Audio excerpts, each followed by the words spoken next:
Kenya Women Holding comprises of Kenya Women, the mother, Kenya Women Holding, the what was a subsidiary, but now it's a microfinance bank in Kenya, one of the largest microfinance banks in Africa south of Sahara, focusing on families through women.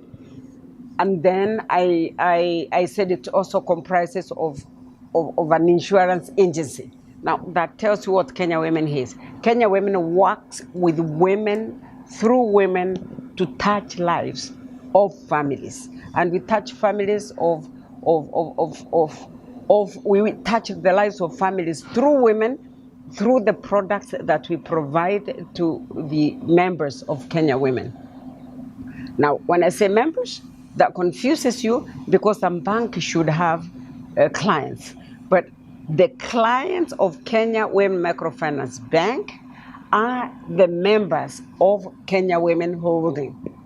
See, because it's one-on-one institution. Only we divided when we separated, when central bank came in to regulate Kenya Women. To regulate means to begin supervising its activities under the microfinance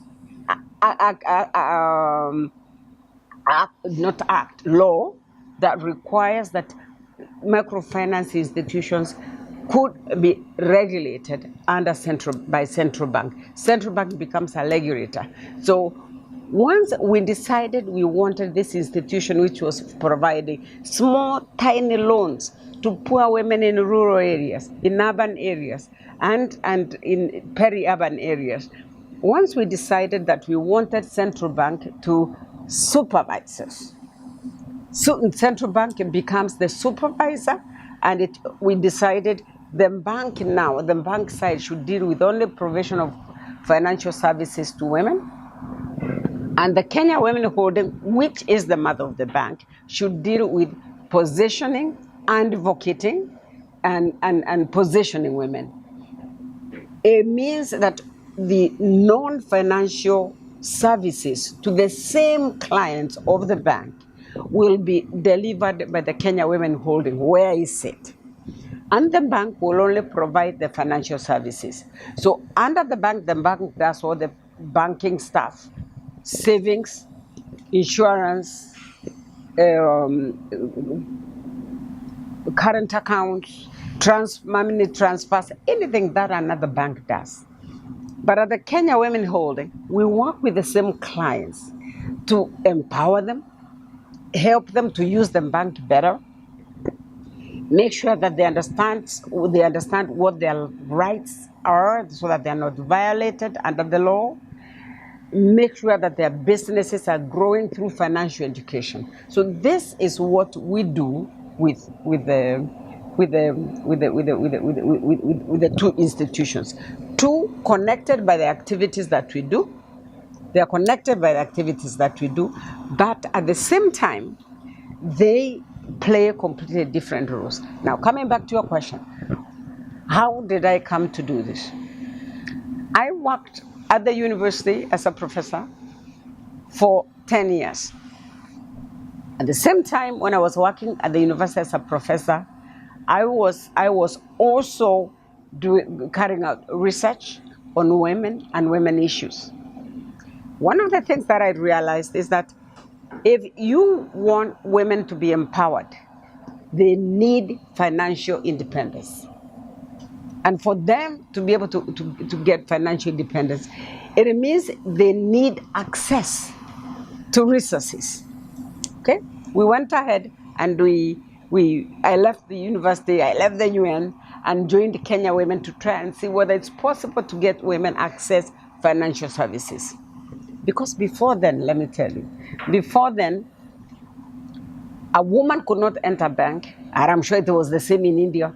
A woman could not get a bank and access a loan unless a significant male, being it a father, being it a brother, being it an uncle, signed that she can receive a loan. Reason being, she had to provide security, and women don't own land, they don't own houses, they don't own businesses at that time. So my headache was, how do women get that money to use for businesses to change their lives? And one of the things that we realized is that there is need for an institution that will position itself between the bank and the women and make sure that there is this connection. And that was Kenya Women. Kenya Women Finance Trust at that time, as we called it, positioned itself to train women. That is empowerment. To connect them to the banks, for them to be able to borrow and then, and then put in their businesses. We could quickly realize that's a very bad arrangement. We cannot be preparing clients for the bank. I mean, that's very poor business. We decided, no, this can't work. We need to grow this institution, to grow with the clients and be able to give them the loans that they required. And so we began with small loans that I was providing under a tree, like that tree. We'll sit around with the women when I began, and we provide them with $3, $2, $3 for them to put food on the table. That's where we began.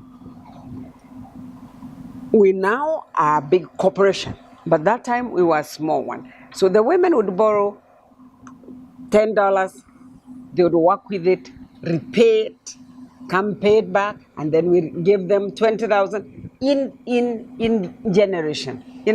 They would graduate from one level to the other. Today, the woman we gave to the women we provided with a loan of $200. She's now borrowing over $10,000 and running big business. One of them is here. One of them is here at this conference, Lucy. Lucy is here at this conference. She's now a manufacturer. She's a farmer, meaning she owns land, meaning she owns other assets. She owns a house, but began with a loan size of $200. Now, I got into this slowly for me because I was convinced that unless women have access to financial services, they cannot change the way they think. They cannot change the lives of their daughters. They cannot change what comes on the table for themselves. So they become in bondage. For me, it was a breakaway. But as over the last 10 years, over the next decade, I realized women don't need money alone. It's not just about credit. It is about a woman positioning herself to transform her life from within, which translates from outside what she does. So it was important to expose them, to link them up with markets, to link them up with providers of other services like health, services like education, to be able to break through this glass ceiling of patriarchy, and patriarchy that tells the women you are a lesser being. Money cannot buy that. My vision in getting into all this, I was envisioning looking at a society which believes and operates in an environment that is fair, equitable, and just. I was dreaming of a world, of a society where it's in Kenya, whether it's in India, where it's Europe, wherever it is, where a woman is respected, where a woman's dream is real. As that is a society that has no biases, that the tenets of patriarchy do not relegate the woman to the bottom line. I see Kenya as a country that has come from very far. From those days, 1995, when women's movement gathered from Mexico, the UN conference, the 1975 UN conference that declared 1975 to 1985 as the Women Decade.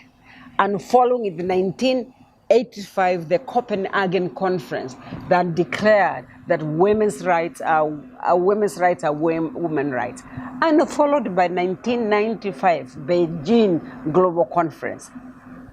I see the decisions that were made on all those levels made a lot of impact in my own country and in the world. Before 1975, nobody would listen. The women's issues were excused as, no, that is how the society always does it. But beginning then, I begin to realize the questioning of the patriarchal systems continuing to say, no, things were not always like that. Women are not second-class citizens. There's need for countries. There's need for communities. There's need for families to realize that without women, no development can take place. And I've seen that statement made throughout the world, that the woman is central to development. During this year's Women's International Day, I don't know whether you celebrate it in India, celebrating of International Women's Day, we produced a CD. It's a song called Mama, and I'm hoping we can get a chance to play this song. It is only a 3-minute song, and it is telling women, arise. As long as you recognize it's from Kenya Women and Eme Koske. Eme Koske is a child of a woman. Is a child of a woman. We gave the first loans. The woman, that mother, paid school fees for this musician. She is an international musician, a Kenyan now living in Nigeria. I'm very proud of her. She calls me Mama, and and you will even see her. She has called me Mama in that CD, and it makes me so proud. This is a child of a client. We gave 10,000 shillings. That is $300. $300 for her to be able to educate Emmy, for Emmy to become an international recognized name in arts. For me, that sweeps my life off the planet happily, because I think this is what exactly Kenya Women Holding, Kenya Women Microfinance Bank is all about. Give women the source. They will empower the family. They will support the world. There is nobody, and I want to tell the world to know, there is nobody who can change Jennifer's life. Jennifer alone can change herself. What you can do, my dear, is to help me change my life. And we call it not change, we use the word touch. Can you touch a life? If you can touch my life and I change the way I look at myself, I change the way I position myself, I change my way to tell the world, to tell my husband, to tell my brother, to tell my father, to tell my community, you can't abuse me. You changed my life for me to be able to tell our people around me, my daughters are as important as my sons. And I'm able to convince my friend, I'm able to convince my cousin. If you can do that, you have touched a life. For me, the best testimony that I receive is when a woman knocks on my door. And she says, can you recognize me? I say, no, I can't recognize you. You give me $200. It has helped me change my family, the way my family eats, the way my family dresses, the way I do my business. I just came to say thank you. For me, I close my office and I go buy myself a bottle of champagne and I celebrate. Because I think that's the testimony that me and the institution, I'm touching life. Now, I want to quickly add, I can't do it alone. I've never been able to do it alone. You have to have the humility to enlist other people to your vision and dream. You have to have staff. You have to have a board. You have to have goodwill of the public. So your role is to be a leader, to lead all these people to marry and to love what you do and to see the value of what you do. And for it to be the value of what you do, because as I said this afternoon, it's not about you. It's absolutely not about Jennifer. It's absolutely not about you. It's about the person you want to touch, the persons you want to touch. How do you do it? You can't do it alone. You must enlist the support of everyone else. It's very emotional for me too. I was born the fourth girl, and I did not bring laughter and good eating in my house, in my father's house, because my father expected a boy. And I'm sure it's a big issue in India that a son is more important than a girl. It was so traumatic because I ended up being the one who looked after all my parents. My mother until she passed away in 1985, and my dad till he passed away last year. I looked after them as my own babies. But it has never, I cannot cheat you that I've ever forgotten that I was not wanted. I was a mistake. But do you know what my Lord does? God, this God we pray, He picks you out from the dust and He says, no, where you are thrown is not where I want you to be. I had you on this earth for a purpose, and your purpose is to touch lives. And the Lord has helped me to touch lives by support of other people, by people, even my journalists. Journalists came to my office and covered what I'm doing. For me, those were the angels that the Lord sent to support me on this journey. It's not been easy. I was abused. People called me a homebreaker. People called me feminist in the wrong definition, the wrong connotation. There's nothing I wasn't called. But you know what?